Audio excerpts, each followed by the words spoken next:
Jusqu'à maintenant, nous nous sommes surtout occupés de notre relation avec nos parents. Mais ce que nous avons vécu avec nos frères et sœurs est tout aussi fondamental.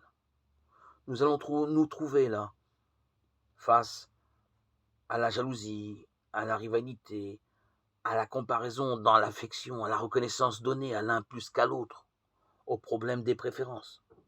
La place que nous occupons dans la fratrie est évidemment importante. Notons qu'un enfant peut se trouver en rivalité avec l'un de ses parents, mais aussi, dans le cas d'un enfant unique, envers d'autres enfants.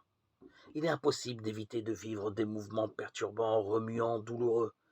Ils sont normaux, inévitables, mais il s'agit de les dépasser, d'apprendre à vivre une relation bien située, à sa juste place. Les blessures vécues dans la fratrie sont souvent très archaïques, très lointaines, profondément enfuies et, de ce fait, elles deviennent fréquemment source d'infection. La Bible est emplie d'histoires de frères rivaux dont l'un veut s'emparer de ce qui appartient à l'autre, ou être comme lui, pour bénéficier de ce qui lui est donné. Caïn, dont l'offrande n'est pas agréée par Dieu, alors que celle d'Abel l'est, tue son frère, Genèse 4, 3, 8.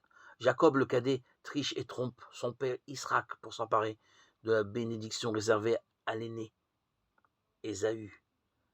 Genèse 27, 1, 9. Les frères de Joseph voient que leur père Jacob le préférait à eux tous. Ils le prirent en haine. Ils finissent par le jeter dans une citerne du désert. Genèse 37, 12, 25. La convoitise se retrouve partout dans l'Écriture. David convoite la femme d'un de ses généraux, Uri étant un piège à ce dernier pour le faire mourir. Les disciples de Jésus ne sont pas exempts de la concurrence. De quoi discutiez-vous en chemin? Mais il se taisait, car en chemin, il s'était querellé pour savoir qui était le plus grand. Marc 9, 33, 34. L'envie, la concurrence, la jalousie des pharisiens, des docteurs de la loi à l'encontre de Jésus, ont entraîné sa mort. Lui, l'innocent. Mais Jésus a vécu sa mort de telle façon qu'il a tué la haine. Éphésiens 2, 14, 16. Et qu'il a ainsi réintroduit l'amour dans le monde définitivement.